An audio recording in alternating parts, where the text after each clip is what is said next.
BBC Pakistan news digital breaking news. हम सब मिलकर एस्टेब्लिशमेंट के हाथ मजबूत करेंगे। सदर आसिफ अली जरदारी। सदर मुमलिकत आसिफ अली जरदारी का कहना है कि हम सब मिलकर एस्टेब्लिशमेंट के हाथ मजबूत करेंगे। मोरो में कारकुनों से खिताब करते हुए सदर जरदारी का कहना था कि जब भारत के जहाज गिराए तो उनकी अकल ठिकाने आ गई। भारत को एक हफ्ते की जंग में सबक सिखाया। पाकिस्तान में भुट्टो साहब की लेगेसी को लोगों को समझाना है। आज तक जितने काम हमने किए हैं वो 73 कॉन्स्टिट्यूशन पे किए हैं। हम साथ मिलके एस्टेब्लिशमेंट के भी हाथ मजबूत करेंगे, अपने भी हाथ मजबूत करेंगे, मुल्क को भी मजबूत करेंगे। मुल्क चलाना असल मसला है। बात है मुल्क की, हर चीज मुल्क की। भुट्टो साहब ने अगर शहादत कबूल की तो मुल्क के लिए, अगर बीबी साहिबा ने शहादत कबूल की, अगर मुर्तज़ा भुट्टो ने शहादत कबूल की, शाहनवाज भुट्टो ने शहादत कबूल की, तो पाकिस्तान के लिए। इसलिए मैंने कहा कि पाकिस्तान खपे, इसलिए कि अगर पाकिस्तान है तो हम सब हैं। और आजकल तो ज़माना इतना मॉडर्न आ गया है कि आपको अपने फ़ोन पे नज़र आ रहा है कि इंडिया में क्या हो रहा है। हालांकि वहाँ इन खबरों पे बैंड है। जो मुसलमानों के साथ वहाँ ज़्यादतियाँ हो रही हैं वो अखबारों में नहीं आती, वो टीवी पे नहीं आती।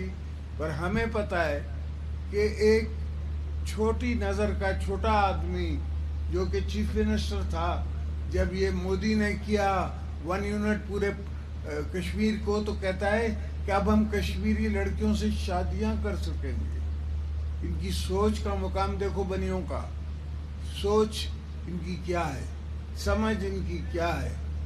ना समझते हैं ना सोचते हैं, अपनी ताकत में मगन है। अल्लाह का फजल है कि हमने उसको एक हफ्ते की जंग में समझा दिया कि ऐसा आसान नहीं है। इनको समझ आई कि हम भी यहाँ बैठे हैं। जब इनको पता पड़ा इनके 8 जहाज गिरे, तब इनको समझ आई कि हमको पाकिस्तान से बाहर जाने की भी जरूरत नहीं है। अब यहाँ बैठे बैठे उनकी फजाइयों को गिरा सकते हैं। इस्लामाबाद मेरे घर पे कोई ड्रोन नहीं चल रहा था, पर मोदी के घर पे हमने ड्रोन चलाए। ये हमारी अपनी सोच है, पीपल्स पार्टी की भी सोच है, पाकिस्तानियों की भी सोच है कि हम जरूरत से ज़्यादा ज़्यादती नहीं करते। हमने सिर्फ इनके वो जहाज गिराए जो हमारे पास बॉम्बिंग करके गए थे, वरना 40 जहाज इनके हमारे रेडार पे थे और गिरा सकते थे, मगर नहीं गिराए कि ऐसा ना हो कि ये समझे कि हम कोई पूरी जंगों के लिए तैयार है। हमने लोगों की जंग करनी है, इकोनॉमिकली लोगों को बनाना है, आगे बढ़ाना है। बच्चे जो हैं आजकल के, उनकी सोच दूर है। अब सिर्फ आपको पहुंचाने की ज़रूरत है। आप तक वो चीज़ हम पहुंचाएं कि आपके पास वो फैसिलिटी हो कि आप एकड़ पे 50 लाख रुपए खर्च करें पहले, उसके बाद उससे 50 लाख रुपए साल का कमाएं।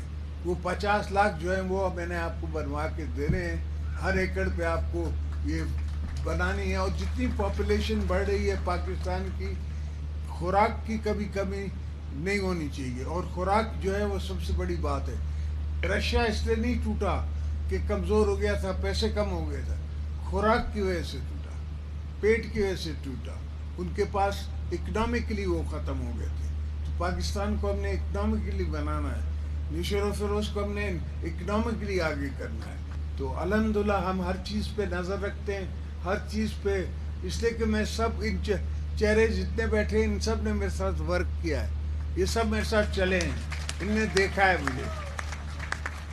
रात को 3-3 बजे भी हम यहाँ वर्क करते रहे हैं, लोगों से मिलते रहे हैं, लोगों के गांव में जाते रहे हैं। लोग मुझे कहते हैं कि आपको इस बात का कैसे पता है, इसका कैसे पता है। मैंने कहा PhD होती है 3 साल में, मैं 14 साल PhD करता रहा हूँ। 14 साल सिर्फ किताबें पढ़ता रहा हूँ, सिर्फ सोचता रहा हूँ। तब जाके मैंने ग्वादर पोर्ट का सोचा, तब मैंने आपको ग्वादर पोर्ट दिया।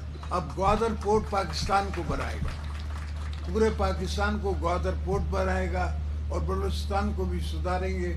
इंशाल्लाह पाकिस्तान को दोबारा ऐसा बना के जाएंगे कि आने वाली आइंदा नस्लों को तकलीफ ना हो। जिए भुट्टो।